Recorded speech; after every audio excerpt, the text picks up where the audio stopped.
मैं शिवकांत गौतम आप सभी का स्वागत करता हूं। आपने लॉगिन किया है one India YouTube channel. Narendra Modi के 1 साल जो सरकार के हैं वो पूरे होने वाले हैं। क्या बदलाव महसूस हो रहा है आप लोगों को? कितना बदला है भारत? अगर पिछले 10 साल की राजनीति देखें या फिर उससे पहले की राजनीति देखें, कितना चेंज आया है, कितना विश्वास आपके अंदर आया है? क्या क्या आपकी शिकायतें हैं इस सरकार से और कौन कौन से अच्छे काम किए हैं? एक बड़े मशहूर कॉलमनिस्ट है जिन्होंने देखा है भारत को बढ़ते हुए। उन्होंने 84 भी देखा, उन्होंने इमरजेंसी भी देखी, 91 का रिफॉर्म भी देखा, 10 साल पिछले भी उन्होंने देखे और अब मोदी का राज भी देख रहे हैं। मशहूर कॉलमनिस्ट तवलीन सिंह मेरे साथ जुड़ रही हैं। मोदी सरकार के 1 साल पूरे होने के उपलक्ष्य में उनकी क्या राय है, उनसे जानने की कोशिश करते हैं। बहुत बहुत स्वागत है मैम आपका शो में। Thank you. पहले 30 दिन पे क्या काम किया है, फिर 60 दिन पे, फिर 100 दिन पे, आखिरकार 1 साल पूरा हो गया है। तो मीडिया जो है अब हाहोला मचा देगी कि मोदी सरकार का 1 साल कैसा रहा है। अगर देखें, एक सर्वे मेरे पास है, भी मैंने देखा है, अगर मेट्रो शहरों की बात करें तो और गैर मेट्रो शहरों की बात करें तो बहुत सारे लोग जो हैं 80% से ज्यादा खुश हैं मोदी सरकार से। आप कितना खुश हैं? अगर हम आपसे पूछूं, आपकी राय लूं, तो आप ओवरऑल अगर देखें तो, कामों पे बाद में जाएंगे, सारों पे, ओवरऑल इस सरकार को देखकर आपको कैसा महसूस होता है? कितना आप 10 में से कितने नंबर देंगी? मैं 10 में से 7 दूंगी जी, यानी 70% में आ गए आप।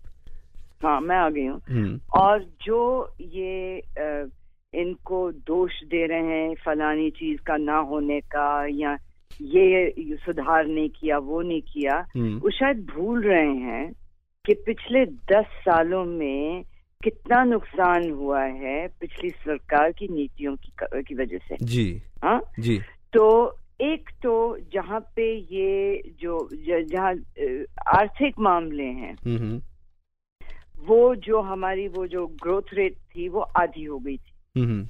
हाँ, यानी कि जब ये आए हैं तो वाजपेयी के जमाने में, वाजपेयी जब छोड़ के गए हैं तो शायद जीडीपी 7% पे था, या 7.5। जी, ओके।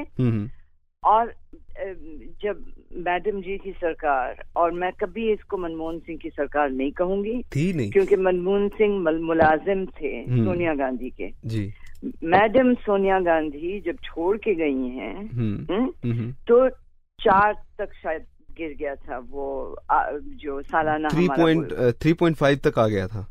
अच्छा जी। और मैंने कई ये इकोनॉमिस्ट से इसके बारे में जब पूछा कि इसके होने का, अगर हम इसको कंपेयर करें 70 के दशक में जो हमारा होता था ना, जिसको हिंदू ग्रोथ रेट बोलते थे जी, तो क्या ये तकरीबन वहीं तक पहुंच गए हैं हम?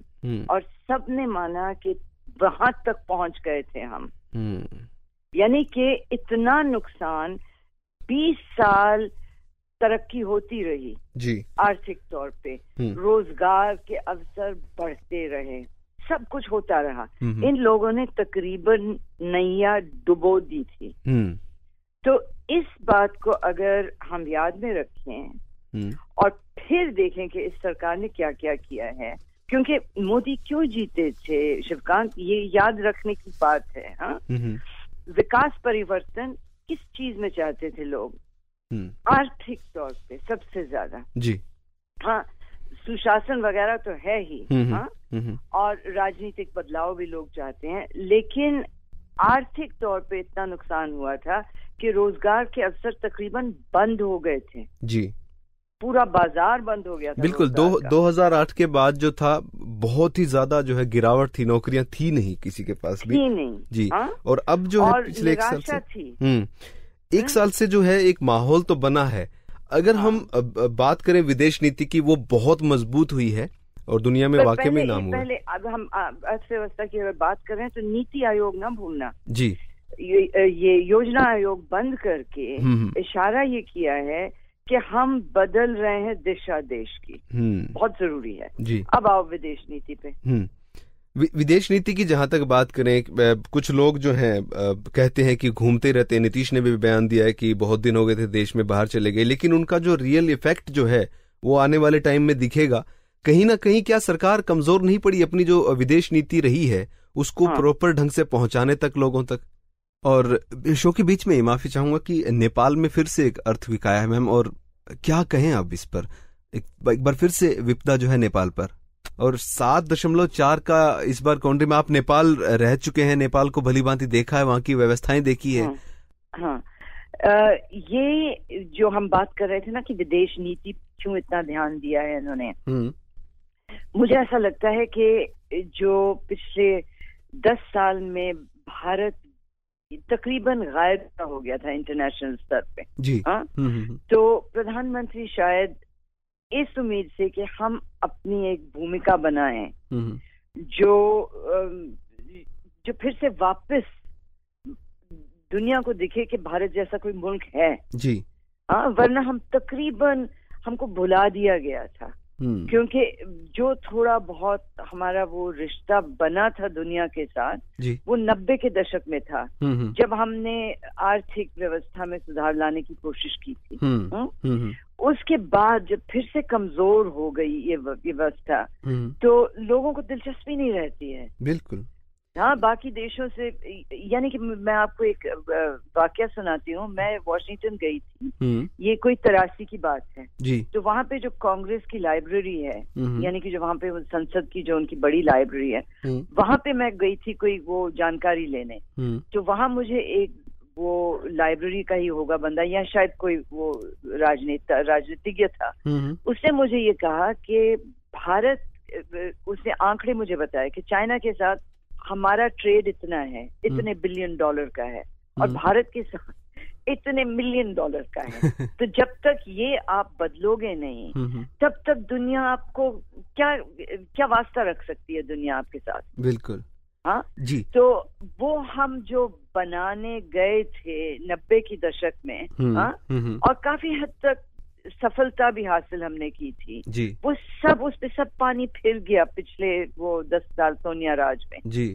खासकर जो आखिरी के 5 साल जो थे UPA 2 के, वो बहुत ही ज्यादा बर्बाद करने वाले रहे। आखिरी 5 साल तो भगवान करे एक दुआ और कर लो कि दोबारा इस तरह का दौर ना आए। हाँ जी। ये जो पिछले 5 साल जो गुजरे हैं वो इतने बुरे रहे हैं कि निराशा, यानी कि हमारी रूह तक फैल गई थी पूरे देश में। जो लोग सोच रहे थे कि अब जो 2004 के बाद विकास भारत ने किया, तो उसकी एक अहम वजह ये भी थी कि जो वाजपेयी सरकार ने काम किया था वो काम आगे बढ़े थोड़ा बहुत, लेकिन उसके बाद उन पर ब्रेक लग गया धीरे धीरे। और 2008 के बाद तो 11-12 तक तो बुरा हाल जो है देश का हुआ था। विदेश नीति 1 साल में बहुत कुछ बदली। व्यापार की जहां तक बात करें तो हमारा ऑस्ट्रेलिया से, या फिर जापान से, चाइना से, अमेरिका से बहुत ज्यादा जो है, ब्राजील से भी बहुत ज्यादा जो है आदान प्रदान बढ़ा है।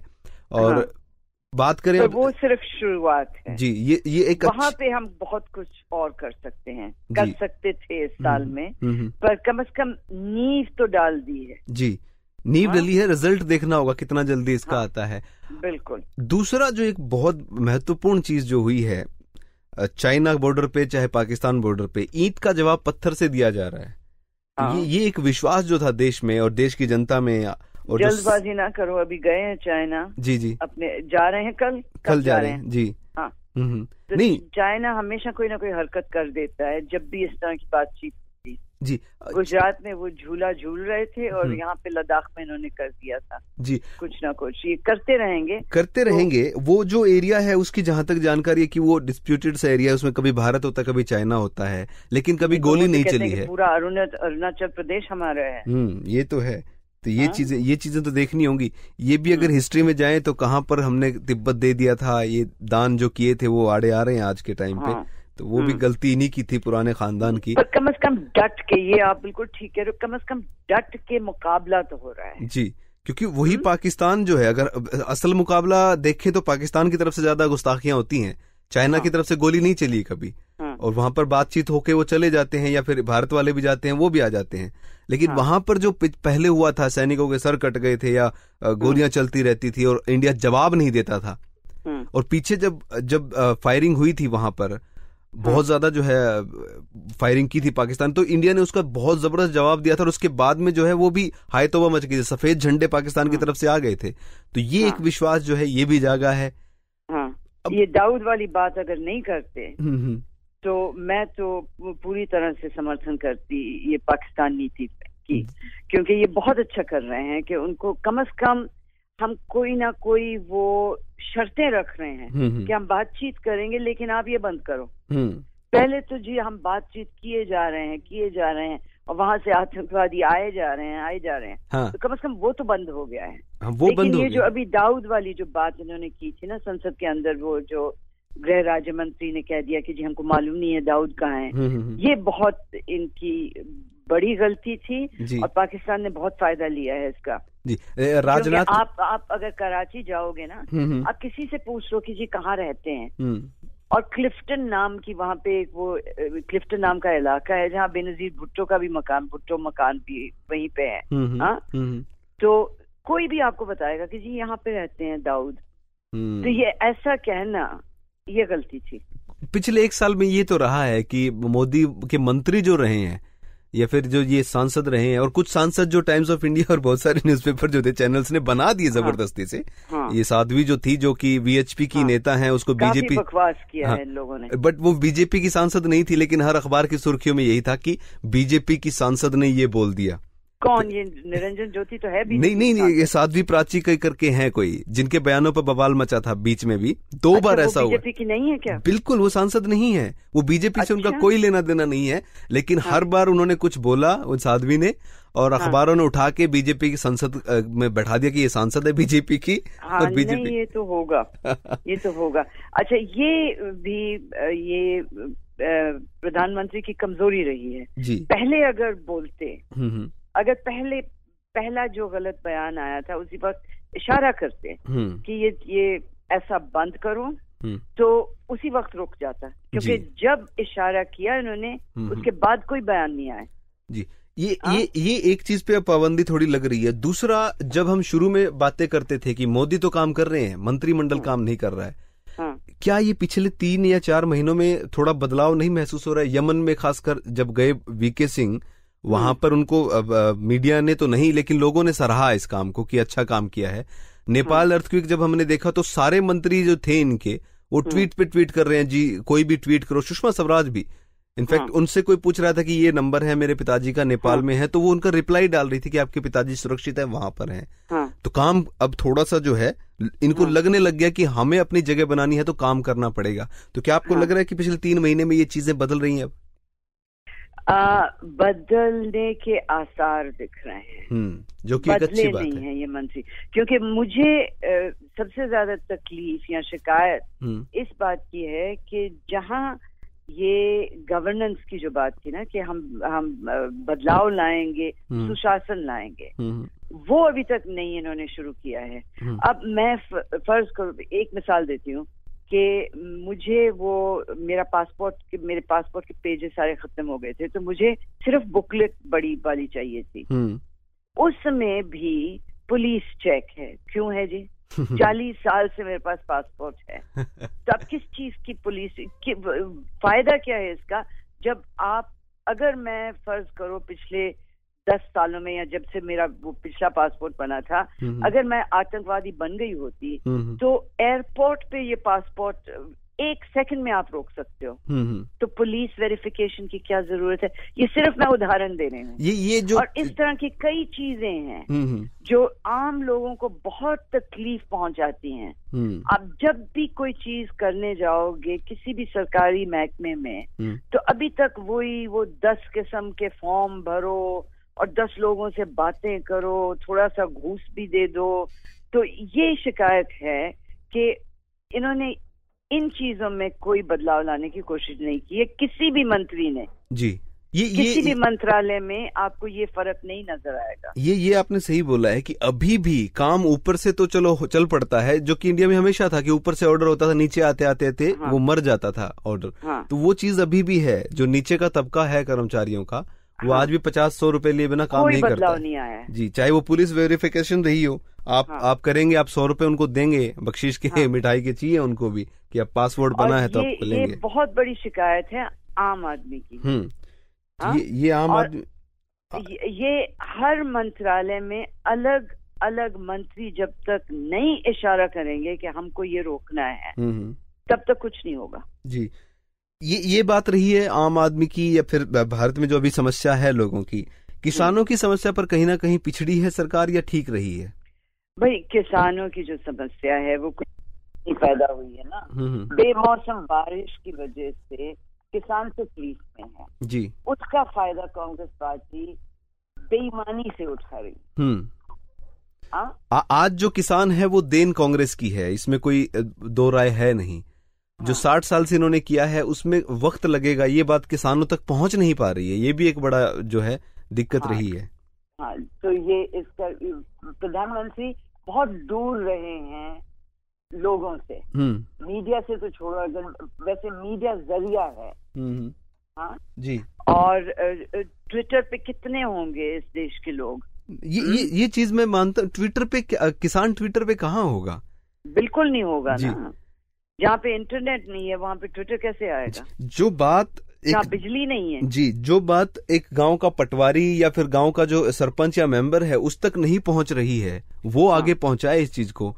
मतलब एक बिल्कुल नीचे के स्तर से काम नहीं हो रहा है, ऊपर से आपने बहुत सारे काम कर दिए। मैंने एक ट्वीट भी किया था इस तरीके की। मैं एक अपने बैठा था कहीं पे, तो 2-3 लोग बैठे थे, रेडियो वाला था, वो बोल रहा था कि मतलब उनको समझ में नहीं था कि बाहर भी चुनाव लड़ा जा सके। वो बोले कि प्रधानमंत्री तो बहुत बाहर जा रही है, देख लियो अगला इलेक्शन बाहर से जीतता को।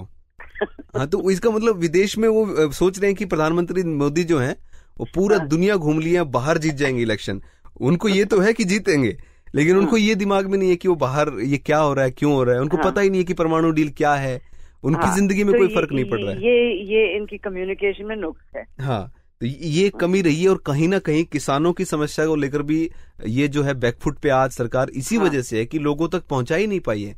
हाँ। अब गडकरी जी बयान दे देते हैं कि किसानों को हमारे भरोसे ना रहे, राम भरोसे रहे, तो कैसे चलेगा ऐसे? नहीं, ये बहुत गलत बयान था। अगर दिया तो इनको बिल्कुल नहीं देना चाहिए जी। और एक चीज ये भी नोट की है कि मीडिया, अगर आप बयान किसी तरह से देते हैं, धनखड़ ने कहा था, हरियाणा के जो थे, उन्होंने कहा कि जो हरियाणा किसान जो मर रहा है वो कायर है। उनको इस तरीके से पेश किया गया, किसान को कायर बोला। जबकि उन्होंने जो बयान दिया था वो ये कहा था कि हरियाणा का जो आदमी है वो कायर भूमि है। हाँ, वीर भूमि है, यहाँ का किसान मर नहीं सकता ऐसे। वो कायर नहीं है इतना जो इस तरीके से मर जाएगा। तो उस बयान को मीडिया भी जो है मजे लेके तोड़ती है। साथ नहीं है इस सरकार को। तो ये चीज तो समझनी पड़ेगी इनके हर एक आदमी को, हर एक मेंबर को, कि बयान क्या देना है, क्यों देना है, कब देना है। और कुछ जो छोटे मोटे तीर जो अभी पटाखे पुराने हैं, अरुण शौरी हैं, आडवाणी साहब तो अब चुप हो गए। पटाखे पुराने, अच्छा कहा। तो वो कभी कभी ना वो जब आग लगाते हैं तो सुर करके जल तो जाता है, फूटता नहीं है। तो कोशिश कर रहे हैं फूट जाए किसी तरीके से। अच्छा, मीडिया बार बार यही कहता है कि जी कुछ नहीं हुआ, कुछ नहीं हुआ।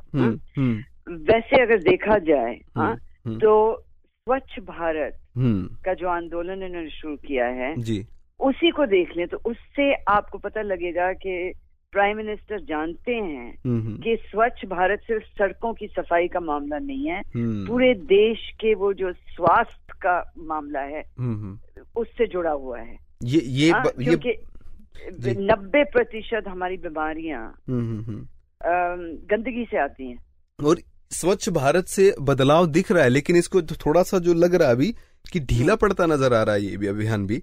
लेकिन शुरुआत में जिस तरीके से चला था बहुत बढ़िया था।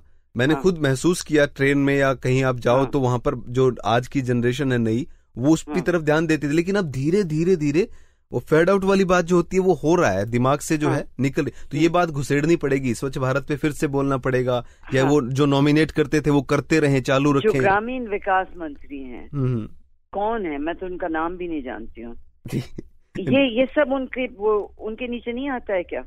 स्वच्छ भारत आंदोलन किसके नीचे आएगा? ये तो देखना पड़ेगा कौन सी मिनिस्ट्री के नीचे है। अच्छा, पर्यावरण मिनिस्ट्री के नीचे होगा, जो ये स्पोक्स पर्सन थे पहले। ये जो लोग हैं ना, ये बड़ा लेट डाउन कर रहे हैं प्राइम मिनिस्टर। ये तो कर ही रहे हैं, लेकिन जो जिस तरीके से मोदी जी ने शुरू में किया था कि 6 लोगों को नॉमिनेट कर दिया, 9 को कर दिया, तो मुझे लगता है कि टाइम पे इनको 15-20 दिन में 9 लोगों के नाम देने पड़ेंगे हर बार, जिससे कि वो जिंदा रहे। मोदी जो बोलेंगे उनको खुद ही संभालना पड़ेगा। ये चीजें खुद ही संभालनी पड़ेंगी, क्योंकि उस वक्त पे एक लाइन लग गई थी लोगों की, जो कि लोग सफाई कर रहे हैं और कर रहे हैं। बहुत से लोग थे ऐसे, उनसे उनका भी उत्साह बढ़ रहा था, लोग भी जुड़ रहे थे। लेकिन अब वही देख रहा हूँ, वही हालात फिर से धीरे धीरे डल होते जा रहे हैं। राज बब्बर साहब ने कहा था कि 12 रुपए में महाराष्ट्र में, आप मुंबई रहती हैं, ये प्लेट भर के चावल, ये दाल, ये भात मिलता है। अच्छा। हाँ, तो 12 रुपए पर प्लेट तो पता नहीं खाना मिलता है नहीं इंडिया में, लेकिन 12 रुपए साल में 2 लाख रुपए का इंश्योरेंस जरूर प्रधानमंत्री जी ने दे दिया है। हाँ। तो ये एक बहुत बढ़िया कदम, 330 रुपए में आपको 2 लाख का जो है, क्योंकि मेरे जो ड्राइवर था मैंने उसको पहले यही पूछा कि भाई तुम अकाउंट है? बोला है जी। मैं तो 12 रुपए कटेंगे साल की, इंश्योरेंस अपना हो जाएगा, आप जाते कराओ, 2 लाख रुपए का तो हो जाएगा। 24 घंटे गाड़ी चलाते हो। बड़ी बात है जी। तो ये सोच जो थी कांग्रेस के पास थी नहीं, वो गरीबों को गरीब रखेंगे, सहायता देंगे, लेकिन सशक्त उनको नहीं बनाना चाहते। तो ये बदलाव अब धीरे धीरे, इसमें बदलाव आप महसूस कर रहे हैं? और प्राइम मिनिस्टर बार बार यही कह रहे हैं कि उनको शक्ति देनी है। उनको सिर्फ सहायता नहीं देनी है हमने जी, शक्ति देनी है गरीबों को। और शक्ति देने के लिए वो औजार देने पड़ेंगे ना, शिक्षा, रोजगार जी, स्वास्थ्य सेवाएं, सड़कें, बिजली, पानी, ये होते हैं औजार गरीबी हटाने के, जो मेरा तो मानना है कि कांग्रेस ने जानबूझ के नहीं दिए हैं कभी गरीबों को। बिल्कुल बिल्कुल। राशन 4 किलो चावल या 10 किलो गेहूं फ्री में दे देने से जी, उससे सशक्तिकरण नहीं आएगा, शक्ति नहीं आएगी, और मजदूर हमेशा मजदूर ही रहेगा, क्योंकि सिर्फ खाना ही नहीं है, बाकी चीजें कैसे देगा? एक परिवार को 60 वर्ष हमने वोट दिया है, वो अपना वो अस्तित्व बचाने के लिए गरीबों को गरीब रखना चाहते हैं जी।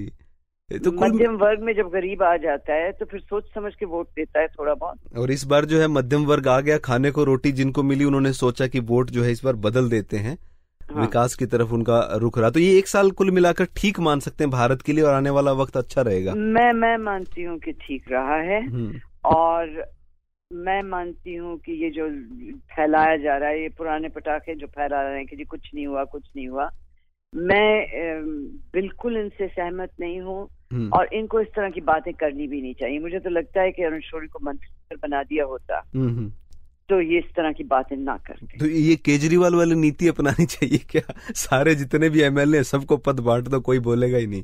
खैर, अब अरुण शौरी बड़े वो उम्मीद लेके आए थे ना वापस दिल्ली। हाँ, ये तो था, ये तो था।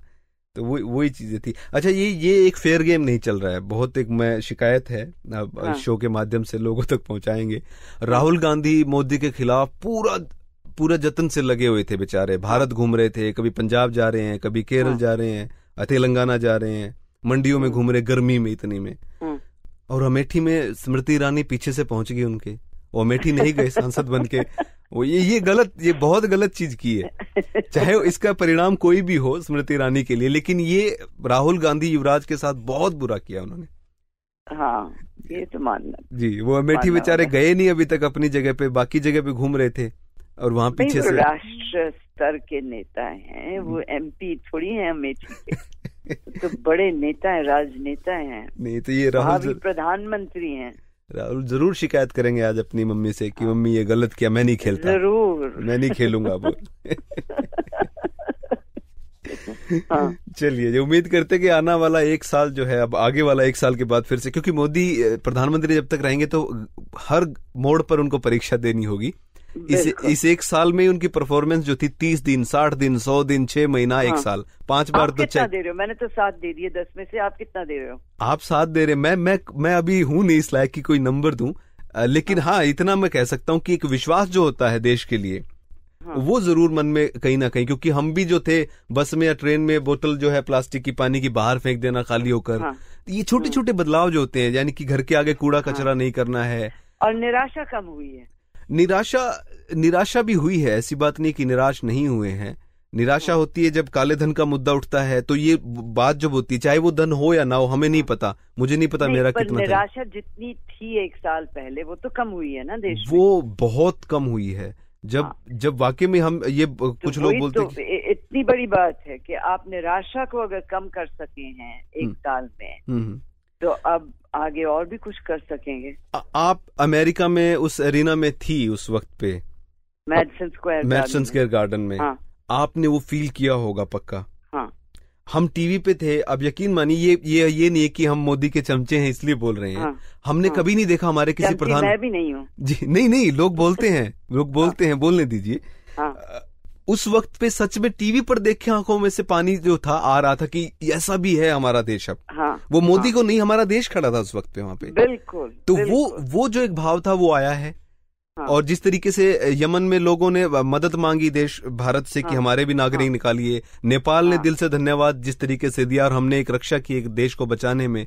तो ये चीजें जो है अंदर से विश्वास भी पैदा करती है और इज्जत भी बढ़ती है कि हाँ हम हैं, और हम देश जो हमारा देश जो है वो दुनिया में माना जाता है कि हम किसी एक लेवल पर खड़े हैं आज, जो आज से 12 या 14 महीने पहले बिल्कुल नहीं था। बिल्कुल नहीं थे जी। तो ये एक विश्वास जागा है। निराशाएं अगर नहीं होंगी तो आशाएं कहाँ से बनेंगी, कुछ निराशाएं भी रखनी पड़ेंगी।